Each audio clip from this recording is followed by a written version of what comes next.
I don't know what was happening with that. That was All pretty right, good. sorry guys, we had a little technical.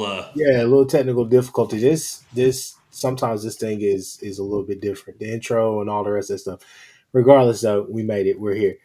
We got some recruiting stuff to talk about. Chris Mason. Obviously, we picked up a couple of kids today, and looks like there was a miss or whatnot. But with that being said, people were here. Chris Mason and I.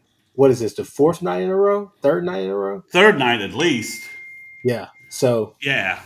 yeah, So we've been pumping out a whole bunch of stuff, and we hope it doesn't stop. We hope we can continue to give you guys, nightly news about what's going on. Definitely, a lot of stuff to talk about. So, Chris Mason, with no further ado, go ahead and talk about the verbals we got today. yeah, so the big one, obviously, that sort of set the internet on fire a little bit was Parker Livingston choosing Oklahoma instead of Indiana. And the Horns obviously took that very well and were very understanding about Parker's decision and his thought process and him weighing pros and cons. And, I'd like to thank the Texas fans for being the rational, respectful group that we've always known them to be over a player leaving them and going to OU. So thank you, Longhorn Nation. Your etiquette and your esteem are very well appreciated. So the wild part seems to be, Chris, that OU paid him around say 800K, and they paid a similar number to Trell Harris, and these are the guys that they really wanted. So he is a combined with Satania, and I'm pretty sure Satania is coming back. That's like the most obvious thing out there. And Trell Harris, who we talked about last night. If that's your starting threesome, and we're going to talk about some of the impacts of that, the response to this situation. That's a good looking three. Those three wide receivers filling those spots. That looks like a good lineup. You've got a 1,000-yard receiver basically in Satania. You've got a 800, 900-yard receiver in Trell Harris. And then you've got a flanker, big target in Livingston, who's got 3 years to play.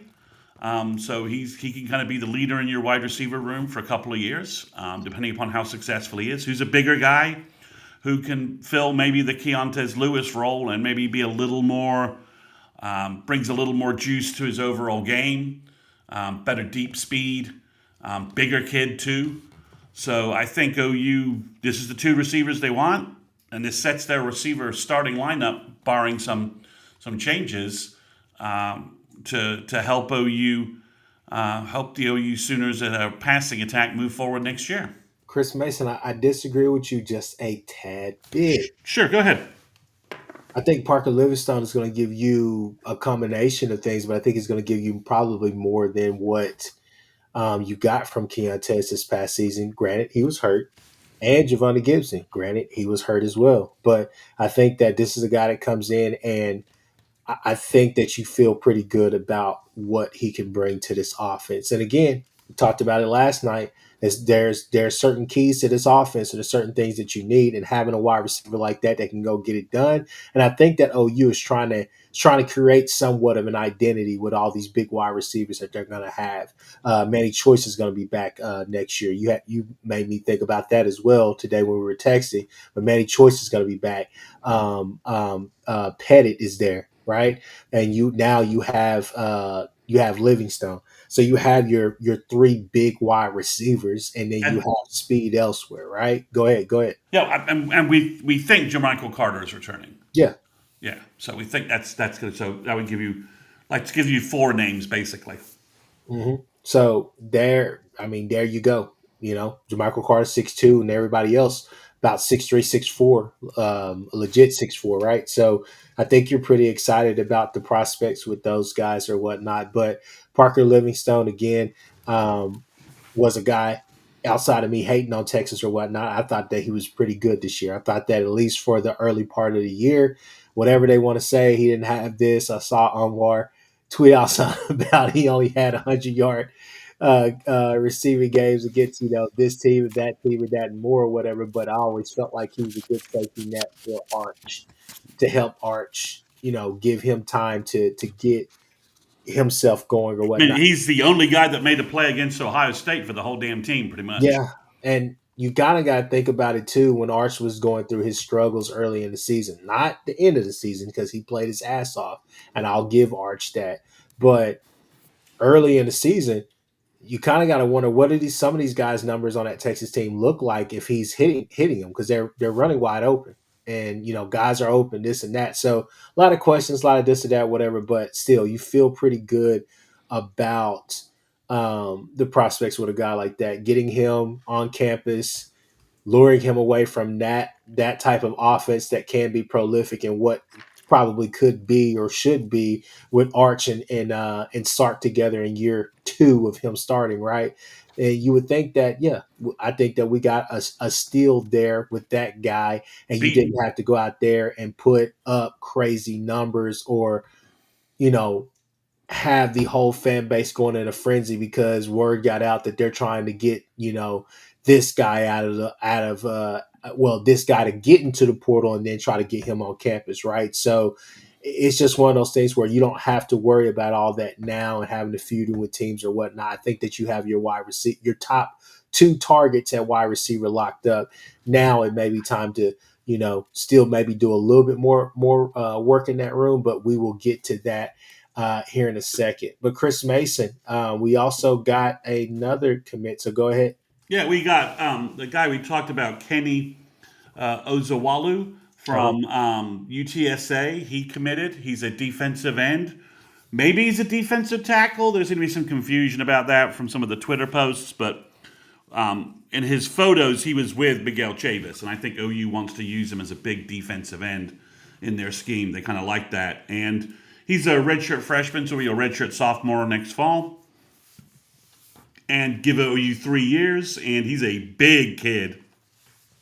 I mean, could he be 300 pounds? Sure. I mean, the kid's got a huge frame. So he's explosive. The highlights I've seen look pretty good. This is something that he's coming in at a certain level, and I think Miguel Chavis has proven that he can improve, he can craft up, coach up, whatever terminology you want to use, defensive ends.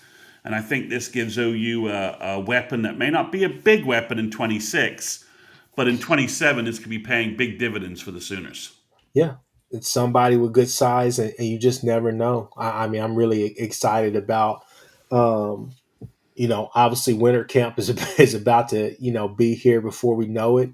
Um, I pause because it feels like spring here in Oklahoma. Regardless, though, winter ball is going to be here, and then spring ball will be here before you know it as well. So definitely excited about seeing some of these guys, get into some of these camps and just hearing about, measurements, tangibles, this and that, all those different things that we hear about all the time, and just to see hear that guys are healthy as well. I think that's something that we'll be excited about too. But definitely a piece that you add as somebody who can work himself into the rotation, but also somebody that could down the line be huge for you. So definitely like some of his film and all the rest of that. I guess Chris Mason keep on going. And of course, OU, he visited Texas first, then he came to visit Oklahoma. So this is sort of another, if you want to be petty about it, another win by Oklahoma over Texas in the portal. So, uh, we'll take that pettiness for a second. But yeah, those are the two commitments. And then obviously we'd be remiss if we didn't talk about the fact that a guy we've talked about for the last two nights who seemed to be all set to go to OU changed direction and signed with USC. I wasn't actually exactly. I mean, I'm not sure. Did he even? I think he visited USC. I think so. But Mark Van Summeren, the defensive tackle from Michigan State, apparently went to USC, and USC is paying him a bag that OU was not willing to match under any circumstances, paying him elite defensive tackle dollars. And OU's got some elite defensive tackles, so they're not going to pay Mark Samarin that money. Good for him. Not from a development standpoint or any of those issues, but He can collect that bag and go into the portal next year, maybe, and go to somewhere that actually knows how to play football. They don't have a defensive coordinator right now, so I don't really know who's going to be there. I think everyone thought they could get Kwiatkowski, but he went to Stanford. There's some rumors of Al Golden, but I've not seen that pan out. I think Al Golden wanted to go to the pros. I'm not sure if that pro experience went how he wanted it to go, but that's that's regardless. You've lost Van Summeren, so OU's going to have to go back into the portal to find a defensive tackle, and this is one of the concerns we had when you lost Marcus Strong, is that the overprice. Everybody needs D line, so it's an overpriced market.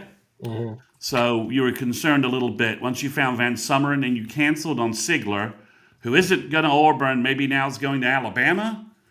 And you're just seeing and Texas Tech is gobbling up mid-range defensive tackles and defensive ends like Pac-Man. I'm not sure they get anybody as good as Bailey and Hunter, but they're certainly getting some kids. So some players like Owen Waffle chose Duke. I don't know what that's kind of an odd situation there, but maybe he's just looking for somewhere he thinks he can start. And he was maybe, I, go I, ahead. I was just gonna say we got to put that to rest now. Not because of you, but just because if the kid, I mean, it's third team and it's not OU. I think just with Waffle, you just like go do what you got to do. Well, maybe the name's right? He's waffling, Yeah. so he's waffling on where he needs to be and what his future should be. So, just there's a lot of strange things going on in the portal. Um, so OU losing Mark Summer and Van Summeren. Okay, I think we can handle that hit. It does mean that OU has to go back in the portal looking for a guy. So There's some names that have been floated by various sources. George Stoya has floated Illinois defensive tackle, and you're going to have to bear with me here. Tomowa Durajay, or Durajay. Tomiwa Durajay. I would you gave say me your best shot. Keep it going. No. You don't have to say it again. he's from initially, he was at FSU. Before FSU, he was at West Virginia, and before that, he was at Kentucky. Okay. So he's a portal. He's a diamond medallion portal member, according to some people on some message boards. He had a pretty good year at Illinois this year. He was an honorable mention, All Big Ten player. Got tackle numbers weren't high, but he had sacks, tackles for losses, forced fumbles, quarterback hurries, that sort of stuff. So he did a pretty good job for Illinois. He says he's 6'5", 300, so he's a big kid. Would fit OU perhaps needing another big body for that. Whether OU can get him in on campus and get an agreement with him, I think is somewhat up in the air. I don't know if OU is going to kick the tires on the Pittsburgh kid, and see if he's a possibility. Other names they looked at is the Pittsburgh kid is Francis Brew. And then there's a big kid, another big kid from Illinois, Eli Cohen, who's like 6'7", 290. And then one last kid, Ikenna. He is Nigerian based upon his Twitter link. And the Nigerian flag is flying there. I believe that's Nigeria's flag. Maybe I have that wrong. Ikenna Izu Ogu.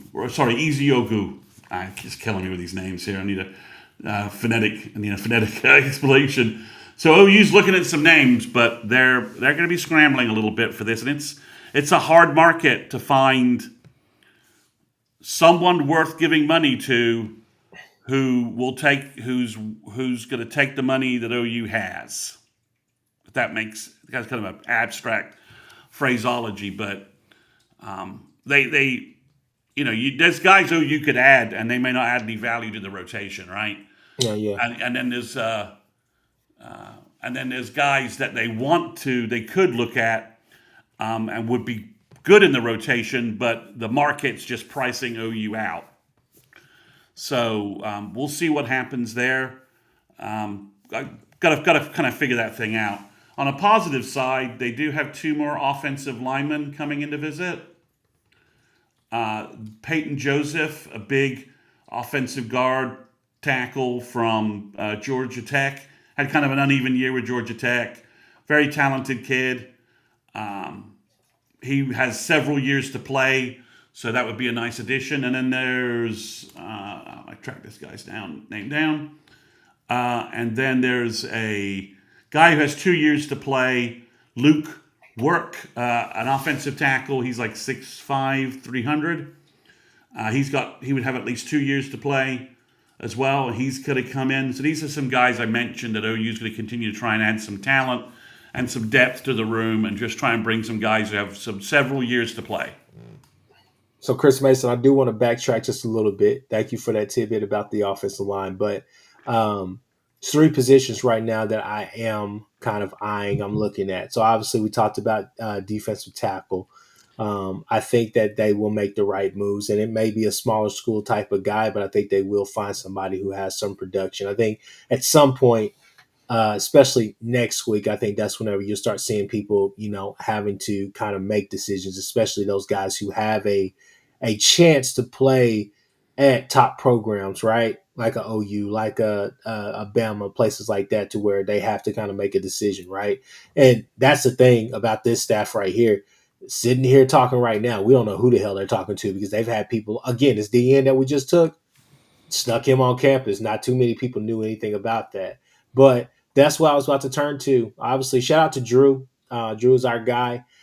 Drew is a great football coach, but also he's a podcaster as well, and always has a lot of great info and great tidbits too. But linebacker and running back, I would say, what are we doing there? Well, what else are we doing there? We know we have the Avant kid. We know we're talking to Cole Sullivan. What's the latest on that, if you have anything? And then also, where else are we going? Because the ESPN kid, or the Chambliss kid, is going to Nebraska Nebraska. Then I think the ESPN kid just went to Colorado. yeah. So I what's going on? think I think it's Cole Sullivan. Is they're putting all their chips in with Cole Sullivan and trying to make to stop him from going back to Ann Arbor. Okay. No one has a good answer on this. So Brent apparently went out to visit him. I don't know if he took the entire linebacker quartet with him or if he went by himself, but he did an in-home visit with him. So we've at least gotten parity there from that perspective. And I think the kid's deciding whether he wants to stick with Michigan and maybe what his family would like, or be coached be coached by Brent Venables and the OU defense. So it's a little bit of that battle, internal battle, from that perspective. So no one knows what's going on with Owen Heineke. I think Kip Lewis is coming back.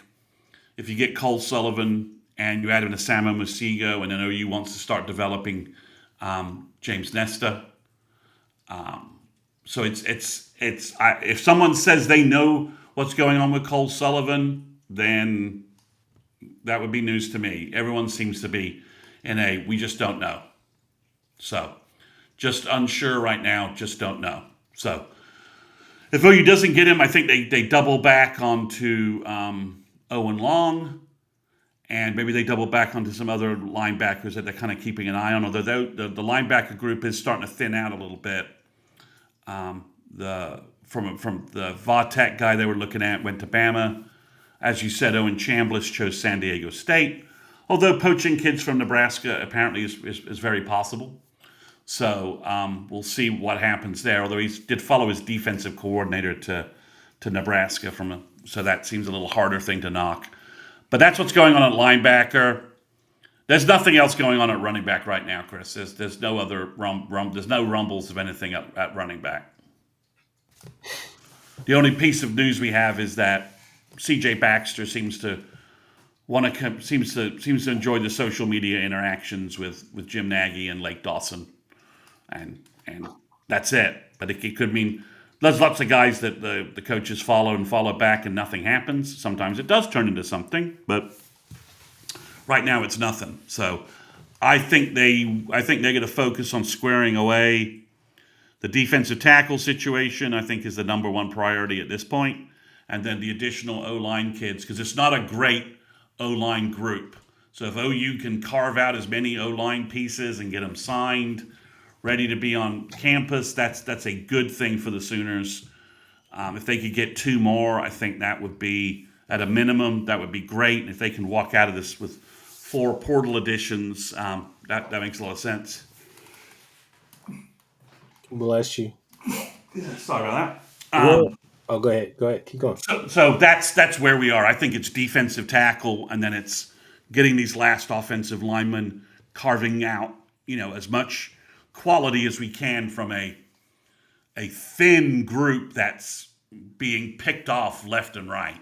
Yeah. So, and then I'd like to think OU will use the February signing day to add a couple more players into the mix. So that's where we are right now with O line, defensive tackle, You said wide receiver. What did you say? I'm sorry. O line, defensive tackle. I think are the next two priorities. Hmm. They got a wide receiver. I think they're going to bring in for a visit, and we can. But I think before we talk about that, we got to talk about the exits. Go ahead. Go ahead. Go ahead. So obviously, OU lost two wide receivers today. They lost Ivan Carrion, which we kind of suspected. They lost Zion Kearney late yesterday after we did our pod, I believe. And they also lost Giovanni Gibson, which I think is the three guys, that's the kind of the biggest blow. So with the loss of those three guys, and they are three big wide receivers, you do wonder if OU will look to bring in one guy as a replacement. And obviously, Davian Dozer from App State is somebody OU just offered. He's a big guy with a high, his received yards per catch or stats are silly. He knows Satania. They were at Arkansas together. So I think OU will bring him in, and that could be maybe a one-for-one kind of swap. You don't think that I know we talked about it earlier, but you don't think that they're gonna kick the tires on the Trey Richardson kid as well? Do you think that they just stop at one? Yeah, I think Parkinson and Parkinson. I just combined his name. Parker Livingston, as the big flanker, and then I think you have Trell Harris on the other side of Satania. We've got two kind of Satania guys coming in. So if you think about it, you've got the Rogers kid is very much a Satania kind of player. Hmm. So I think an OU definitely wants to start getting there. There's definitely the Dozier thing is going to be interesting because there's definitely two forces at work. Obviously, you want to have as deep a wide receiver room as you can, but OU badly wants high school wide receivers being developed and playing. Hmm. So those are two opposing forces from a little bit, right? Do you get another portal guy? And that's another guy you're putting in front of the high school guys that you want to develop, especially the big kids. You want to get Manny Choice and you want to get Jaden Petit. You want to get going with those guys. I So I get it. I get it. But you still have to wonder. First off, Raggins is going to be gone. I'm just thinking for numbers in the rule. Raggins is going to. I think Raggins is going to be gone at some point. Then also, you have to wonder what happens with your Michael Carter, and then also, I'm not. I think he should be on scholarship, but Jacob Jordan. What is going on? Those are kind of the three guys that I'm eyeing right now as far as what happens with that, because then you still need to go and make sure you have those numbers, right? yeah, I mean, and is Jordan really an everyday wide receiver in the SEC? I don't know that question, but he hasn't been to date. So, all right. So, based upon the new math I just did, the wide receiver room is 12 players Okay. Currently, currently. So, Satania, Carter, and Harris. That's Trell Harris added. That's Jacob Jordan. Sorry, that's not right. So Martin's down. Livingston will be a sophomore, right? I believe. I thought. He was a redshirt freshman this year, right? Let me see. Pretty sure. Anybody in the chat know? Just double check that. All right, OU's at 13 wide receivers. He's either a sophomore or a junior, so it doesn't really matter about the count. So Yeah, Chris, he's a red shirt. He's a red shirt. It looks like he has 3 years. Really. yeah. So ignoring the four freshmen and Okafueleze isn't enrolling until August, so I think that's kind of an obvious red shirt. Yeah. So, ignoring the four freshmen, you have nine receivers in the room right now. Choice, Thomas Livingston, Raggins until he enters the portal, Jacob Jordan if he's sticking around on scholarship, and then Satania, Carter, and Harris. So And that's then 9. that's nine. And then Pettit, Rogers, Jasir Rogers, and Daniel Odom all enrolled in January. Is 13 too many? Do you need another guy? Or are you good with that number and you need to start push? And you've got three senior receivers: Satania, Carter, and Harris. So you got three seniors. Do you and you need to start pushing some of your younger guys into the rotation. So I don't know how you blend. I don't know how you make that call. We have the slots, Chris, for that. I mean, your OU's at right around 88, 89 scholarships with all the departures, and they're up to 22 exits Yeah. and 9 additions. So just from a one-to-one swap basis, OU has 13 more slots they can use for this portal class, and I don't think they want to sign 22 portal kids. No, and I get that. I just think that for me, still, I got to look and see what that room is going. What else is going to exit out of there? Because if you lose Carter or whatnot, there I think again, if you lose Carter or anybody else, I think Raggins is pretty much. Let me make a change here. Sorry, that's 12. They're now at 12 guys with Raggins and Jordan. yeah. So I maybe think you. depending on what happens with them, I think it's one of those things where you may go and look at one more.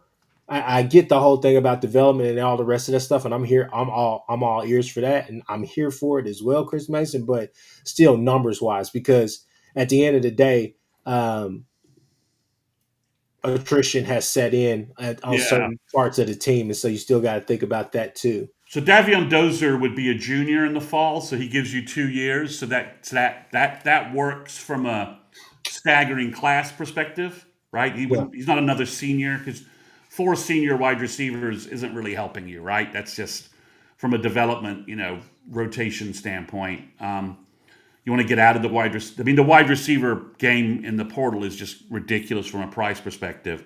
You want to get out of that as soon as possible and start having your development get going. You have two wide receivers already committed for 2027. They've probably got at least two other targets there. So from that perspective, if you can start getting some, and they got one of those kids, Discern, I think would be a freshman you could play. He's unreal speed and athleticism wise. So you've got some decisions there. So you're at 12 right now. You'd have 9 guys for you'd have 11 guys for spring, and one guy joining in the fall right now. So I could see Dozier being a fit as a junior. I mean, if you could swap Joe Dozier for Raggins, you probably take that, right? And say, yeah, that's fine. I mean, Chris, one question: do you think you could play Satania, Livingston, and let's just say Manny Choice as a threesome at wide receiver? Is uh, Livingston flexible enough to play the other spot? I believe so. Okay.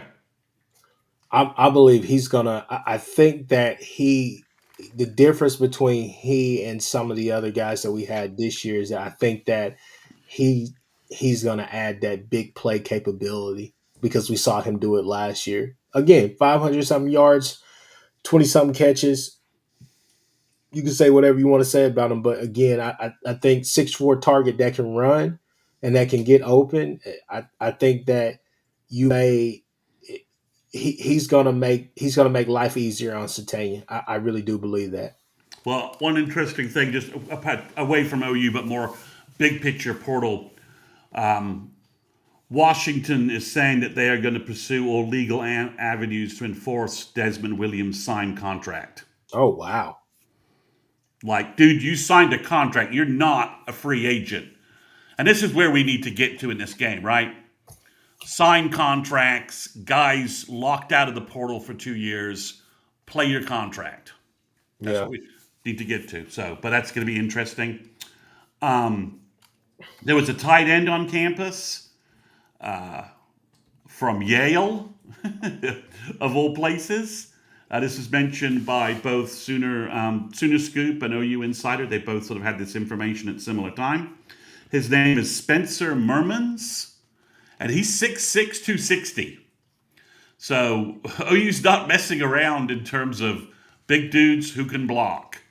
Watching the In the Weeds today about Hanson, and then watching some of the film that my uncle you sent on Rocky Beers, you gotta sit there and think like, shit. I think that we may have found some tight ends that can do both. I was like, we're all here. Oh yeah, you gotta get your blocking tight ends, and then you gotta go and get you a receiving tight end. And the thing is that both of them can turn into receivers, especially Rocky Beers. So I think if you get another third to go in there, I think that tight end room is going to be in pretty damn good shape. We'll talk about some national stuff here in a second, but I want to get back to that Washington thing. But no, I know they're still looking for a third because we talked about that. Have they kind of parted ways or separated themselves away from the Honig kid now, or what's going on with I that? don't have an update on him. Ashcraft, I think, is signing with USC. They gave him a big contract, Okay. which is kind of bizarre. I mean, tight ends. I mean, everyone's folks are like, if you haven't watched Gabe and Teddy's review of Hayden Hanson on YouTube, guys, please do so because Gabe actually looks happy about something that OU's trying to do in the run game. So that alone just makes it worth watching. But when you just watch this kid Hanson moving around, I mean, when they showed him blocking one-on-one defensive ends, NFL defensive ends in the SEC, I think OU, whatever they paid for Hanson, I think it's going to pay off for them on the field next year, just for having a guy that big, that talented at tight end to just make our offense that much more flexible. And he's a good receiver. I mean, Gabe echoed what we've seen from some other guys looking at the film who said he's wide open all the effing time. He could have easily had 50, 60 catches and 600 yards of offense. They just wouldn't throw him the ball or would throw him the ball late or other stuff. And I think down on the goal line, I think he'll be invaluable in terms of play action stuff. Not that we settled for too many red zone field goals, but there were definitely some times we could have used a short touchdown pass to a tight end to help our efforts. But overall, I think so if you have those two guys, Beers, the Mermans kid has 2 years to play, so he would be this year and then next year. And I'll be honest, Chris, if you get the Mermans kid, I wouldn't shock me if OU didn't go for a fourth portal tight end, somebody who is a young, talented two-way receiving talent to add to the mix of Trene Washington and Tyler Ruxer. So you see the question on the screen. People have been asking for it. What's going on with the tight end coach? Yeah, so Leadpack has been rehired by Colin Klein as their tight end coach. That would appear to close that avenue, I think. So the name that's floating around everywhere and that would make a lot of sense, and you seem to think that maybe OU is working on a deal here, is tight end coach Brian Ellis from Alabama. That appears to be the guy. I mean, everyone's talking about Kevin Wilson moving a tight end coach. I don't think that's how you want to use Kevin Wilson or his best use for this team. He needs to be that offensive consigliere for Brent. He doesn't need to be a position coach. Plus, I don't think Wilson's really in the, we just lost a recruiting anchor. We need some guy who can help our high school recruiting efforts. And I don't think Wilson really is that interested in high school recruiting any longer. Yeah. So I don't think Wilson makes a sense. So right now I think it's Brian Ellis. And hopefully we will hear some good news that OU's been able to make a deal with him. He has experience working with Arbuckle at Western Kentucky. He has a good, deep college resume. He's done a good job with the Alabama tight ends. And I think if he wants to bring somebody, OU definitely has the roster spots to let them do that. Well, there you go. I mean, Cade McIntyre is technically still on the roster. I think John Locke is technically still on the roster, but I don't know that either of those guys are really going to factor in. One thing about Raggins and McIntyre that might play in is Raggins had a pretty bad knee injury, so if I'm Raggins, maybe I'm staying at Oklahoma an extra year to go through, make sure my rehab goes through properly. Yeah. And I've got no stats, no film. I'm light, I'm small, I'm fast, but I'm hurt. I'm not really sure where that gets you in the portal right now. So that could be a factor. McIntyre's been beat up as well. This could be a situation where OU just puts him on like a medical scholarship or something like that. I don't know where he is. That could be a conversation. He's just like, I'm beat up. I can't stay healthy. Maybe I just want to move on from football. And OU says, no problem. We'll just move you to a medical scholarship. I don't know that's the case, but all right, Michael. Yeah, if you look at his total resume, it's a deep resume in college. He has a lot of experience in a lot of different places. Their offensive line problems are the reason why they can't run the ball. Their tight ends have played pretty well, You said they got guards playing tackle. No. and they're not physical. No.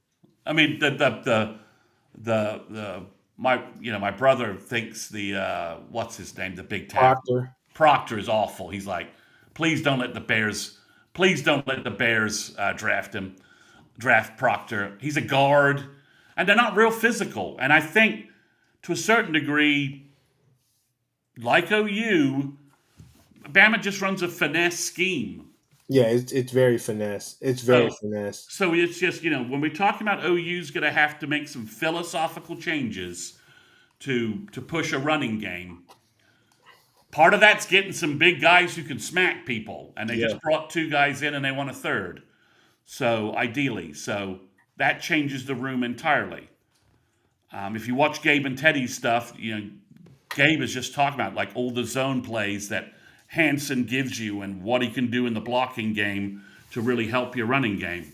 OU paid money for him for a reason. So there's no word on Schmitty yet officially, but I think for at least a year they would let his deputy take over. And Schmitty's contract ends in January, so Brent's not pushing. I don't think Brent's pushing him out, but I do think Schmitty's just maybe ready to just call it a day. He likes Norman. He loves the town, so I think Schmitty would be like, if I could just retire in Norman. He's obviously made a lot of money being a strength and conditioning coach, pocketed it. So I think that would be an easy solution at least for a year. But I think overall, you talk about how OU wants to play, and I think the tight end thing tells us a lot about OU's future plans. Obviously, they're trying to, as I said, they're trying to. I think they might look at depending upon where Ozuwalu plays. Maybe they look at a defensive end too. Keon Keeley's going to Notre Dame, where he verbaled to out of high school, and Notre Dame kind of stole him at the Yeah. last minute. I think that's not something OU will kick the tires on. Stephion Green committed to Alabama. To LSU. Xavier Gilliam is still out there, but no signs that OU's trying to re-engage with him. He would be one of the better defensive tackles to add, and if maybe OU gets to the point where the money for lesser guys is getting closer to what they need to spend on Gilliam, and we'll maybe push that. So I don't know. We're getting there. So Sooner Cowboys. That's a good question. I imagine he's going to get a big bag from somebody, and I don't know that he has any real connections to OU. So Michigan got poached for a couple more guys today. They got one of the guards coming back that was going to go to Texas. He returned to them. So there's a lot of activity going on, and like I said, I'm just hoping right now that OU is able to avoid what's happening at Washington or some of the other places, and hope that that works out. They're able to keep their guys and not have any blindsided surprises. To the best of my knowledge, OU's getting the bulk of the kids they want to return have signed deals. So I would imagine OU would be just as litigious as Washington would want to be if somebody's going to try and snag somebody who has a signed deal. Yeah, it's pretty simple, and Washington has every right to do it. And I'm Well, sure Jim Nagy well, hold explained on. that. Sorry, go ahead. Go ahead. Finish your I was sentence. just gonna say I'm not against NIL, but um, I'm a lawyer, so I could definitely tell you like you can't break those contracts. And I think some of these kids and some of their people are not necessarily reading these contracts. If they're actually signing contracts, a letter of intent is a contract itself because it's a legal, it's a it's an agreement. You could probably break those. There's no monetary, stuff involved in those, and basically you could use the court of public opinion to kind of help expedite those matters, right? Yeah, This you can't necessarily do that because they're suing you now. So if you give somebody your word and you sign on the dotted line, especially like a kid like that who's already there at Washington, then I believe that they're going to enforce that, and rightfully so, because that's a part of the NIL. And please don't stay up and watch these crazy YouTube videos that I'm sure will come out eventually. The dark side of NIL and this and that. They wouldn't let this kid out. Well, they're not going to let you out of a contract. They just guaranteed they have a 2-year contract where they're going to pay you north of $800,000, and you're breaking that. So I don't know. For me, I think for these kids, a lot of these kids, they got to be smarter about what they're getting into. Not only the terms and all the rest of that stuff, but you know,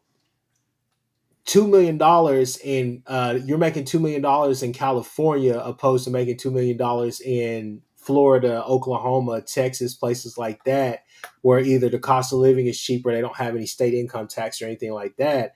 There's a lot of things to go with that, Chris Mason, that you got to think about. When you look at the breakdown of there's a guy on Twitter, I forgot his name, but he breaks it down for a lot of contracts. Halliburton got that $260. Oh, I said $260, $260 million contract from the Pacers. And the way he broke it down was that there is you have obviously state and federal taxes. You have your agent that you have to pay their percentages. Then you also have something called a jock tax. So jock tax, people, is a tax where if a kid is from Oklahoma, he goes to USC and he does not domicile there, meaning that he's going to live there permanently, then he's still in Oklahoma. So he's having to pay all that money there to all the taxes through Oklahoma, but he's also having to pay a jock tax for making money there in California. So that 2 million that you look at, that number turns into actually probably $800,000, what they eventually thought they were going to get you for anyways. So a lot of people don't really look into that stuff. I know I'm probably going way into it, way too deep into it, but at the same time, just trying to give you guys an idea of really what's going on. And so when you sign that dotted line, they kind of got you, especially something like that. Where on the West Coast, Chris Mason, those those tax brackets and those tax percentages and just the tax numbers in general are genuinely high. It's very cutthroat out there. But I mean, those are things that you have to think about on the back end of this. But again, don't let this turn into a whole dark side of NIL. No, this is what you signed up for. You wanted to get paid, so this is what's going to happen. Chris Mason. yeah, and I think Oklahoma probably is in a better position than maybe some other places with having Jim Nagy negotiate these contracts with the agents of the players directly, so that everyone knows. Like, look, this may be college, but I'm an NFL guy, and we're doing this. We're doing this. This is an NFL type contract. You're here for 2 years. You're signing this. Look at the escape clauses. Look at your options. Look at this contract completely before you sign it. Have a lawyer look at it. Have your representation look at it. But once you sign it, you're locked in. So I think OU has a by doing things on a more professional level with Nagy and Lake Dawson and those kind of guys. I'd like to think that OU is maybe insulated a little or as well prepared for these situations as much as possible. They're also saying the Big Ten is looking to assist Washington and will file with Washington in this case because it's generally believed that Miami is the school that's tampered, and as you know, Wisconsin already has an active lawsuit against Miami over the cornerback who left last season. Yeah, and I mean, and Jenna James, I think that answers your question. He says, "What happened to the quarterback from 2 years back that walked away after 4 games? Didn't he? He ended up going to UNLV, and then he's going to Nebraska. But you look at Is that. that Calandra? Is Calandra that kid? I thought he was that kid, wasn't he? No, no, no. He's from Boston. He flaked out of Boston College, didn't do well, and then went somewhere else and came back. That guy's a different guy. Well, either way, if NIL was tied up into that, it's still on the school to actually, go after the kid. And I don't I think mean, anybody at UGA is going after Damon Wilson.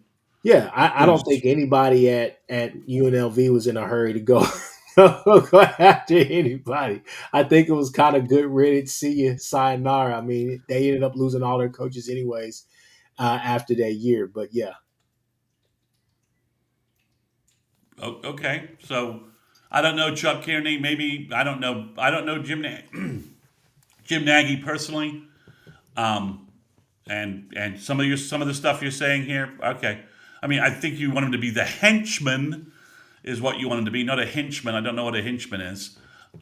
So we'll see. But I just think OU is I think OU from having a professional guy who's used to NFL contracts and NFL negotiation is in a slightly better place to hopefully have locked their kids down with as little loopholes for them to maybe walk away when somebody flashes a big money bag in front of them. But we'll yeah. I mean, see. I We'll think see. these are things that all the coaches should be talking about as well. It would be part of my pitch. You would tell that kid, look, you can go there and they can tell you they're going to pay you $2 million at USC or UCLA, but after taxes, you're probably looking at around $700,000. We're prepared to give you $800,000 up front. You know what I'm saying? Like we're prepared to give you eight I hundred mean, thousand dollars cost of living, all those factors, right? cost I of mean, living, all the rest of that stuff, we're willing to work with you to give you that. I mean, that would be like that'd be the softest of soft pitches, but it'd be stuff. But when you already have that knowledge and you can tell kids about that stuff, and then also the simple fact that everybody in college football that's at a top program, especially, they have some connections to scouts and stuff like that. Jim Nagy was all of that, right? So the whole thing is that it's not tough for him to get you where you need to go, but you got to have that pro potential because that's what he's looking for and that's what he said. But no, I just think that it's unfortunate that some of these things are happening, but these are the things that we talked about in the off season, Chris Mason, when we went through NIL and how can we fix the whole NIL issue. right. I'm still a firm believer, Chris Mason, that we need to put a cap on the number that these incoming freshmen can have. I think that would be one of the first things that we could do to kind of categorize them in some type of way that would pay the 5 star the highest bid or whatnot, but having it to where it's 250 and down, $250,000 and down, make it even. Kids got to go, make it about football again, but also you could get paid once you get to campus and once you actually produce. But there's got to be some type of rules and regulations about that. But that's not this pod. We're talking recruiting people. But regardless, though, no, it's unfortunate those things are happening. But these are the things that have to happen for,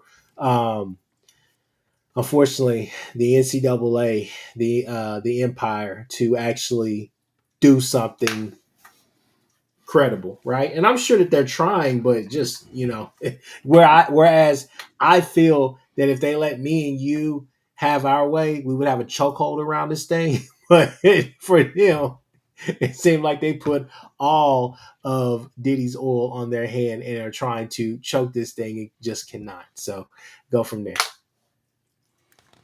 Yep. I mean, it's it's going to be an interesting reaction from Washington and the Big Ten and what happens here. I mean, uh, I don't think the court of public opinion is exactly going to be in kids' favor. You Yeah, signed a contract. I think most people would say, did they force you to do it? Did they put a gun to your head? No, you had a chance to review it. You signed it, and um, and you should live up to the terms of that contract. yeah. So we'll go from there. Well, Washington, we'll see what's going to happen. Yeah, and that's the surprising thing is that you kind of obviously, our eyes are all on Texas. You get the pun there, but what is Kiffin doing, right? Because it looks like Chambliss and Lacey they're going to be staying at Ole Miss. Miami, Miami's looking for a quarterback. I don't know. I don't know because and I thought Sam Levitt was going to Kentucky, and then who's And that? then, and then they stole the guy from Nebraska, Yeah, Minchie, and now it looks like Levitt's going to LSU, yeah. or I guess maybe Miami because Tech paid a king's ransom to Sorsby. That may be the portal battle of the year right there that we're not talking about that nobody's talking about right now that's coming is Miami versus LSU. For a quarterback. So Yeah. Boomer 580 saying Levitt's visiting Tennessee. That's spicy. Tennessee has some serious young guys on that roster. I thought Heupel was going to maybe turn it over to his high school quarterback process, but maybe not. Yeah, I mean it's and if Chambliss gets his waiver tonight, that puts Ole Miss in this battle too, right? I mean, I Yeah, think it I would. think I mean he's essentially claiming that tonsillitis is why he needs he needs a medical red shirt. Okay. A for creativity. I'm not really sure that's really what they intended, but we'll see from that perspective. But yeah, it's definitely going to be it's going to get met. It's a lot of programs are losing a lot of people, and a lot of programs didn't hit on the guys they thought they were going to hit. Yeah, I think that's probably the story of the portal right now. That's probably the I mean, best. yeah, I'll say not Coleman. the best. That's the poor way to put it, but that's probably the top story out of the portal A right lot, now. of, a lot of, a lot of guys have leveraged the portal beautifully to getting bigger deals where they were. They were Yeah, comfortable someplace. Their agent said, well, "Let's just go in the portal to get a bigger deal." And some kids have done that very effectively. Isaac Brown looks like one of those guys. Jaden Bow looks like one of those guys that have effectively done that. The threat of the portal. Lagway's still circling the country looking for a new home. And last year, everyone thought he was going to be like the number two quarterback in the country.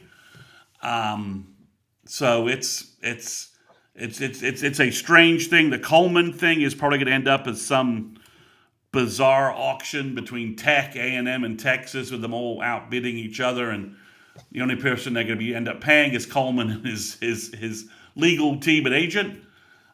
So these are the messes OU staying out. But I would say, based upon everything that we've seen over the last 24 hours, I think OU adding a third wide receiver, I think, is the big story coming out of today. They need to find a defensive tackle, and do they decide to get a third portal wide receiver in with the exits that have occurred over the last 2 days? running back as well. I'm interested. I don't think they're done. I think they may go and see what else they can do. Well, maybe again, this could be a case where OU did what they did last year with Marvin Jones Jr. and Kendall Daniels. Guys hit the portal and agents tell them you're going to get X, right? And now they're in the portal for 10 days, and all they're getting is Y, and all of a sudden, and it's not really good looking programs or status programs that they thought they were going to get to play with, and maybe somebody rolls back and contacts DeMarco Murray and says, "Do you guys want a sixth running back?" And DeMarco may say, "Well, you got to talk to Jim Nagy, and you got to talk to Jim Nagy, Lake Dawson. I'll tell them to give you a call. Who's your representation? I'll tell them to give you a call." Caden Durham could be a guy like that. I don't know. Some of the running back spot, the premier running back spots are starting to disappear. Smothers to Alabama. FSU just grabbed a running back. Florida had kept their running back. Louisville kept their running back. So there's a lot of running backs flying around. Missouri just picked up another running back. I know they lost a running back. So, Lacey's staying at home with Ole Miss. But I agree with you, Sunni Cowboys. I think he wants to be the man somewhere, and he's going to have to decide what level he's willing to choose. Yeah. So, from that perspective, he's a junior. He needs to play because if you're a running back, you need to get out of college by your junior year. If you have any real NFL aspirations, you don't need to be eating a whole bunch of damage and carries in college. That's just my opinion. True Okie, I don't know. I really don't know. But we'll say boards are saying Texas wasn't paying up. We shall see. It's a lot that's going to be developing. Chris Mason, is there anything that we need to say before we jump up out of here? No, there's nothing left. We're Hey, good. look, Kaizen Performance Fitness. Thank you guys for sponsoring these recruiting pods. Go out there and check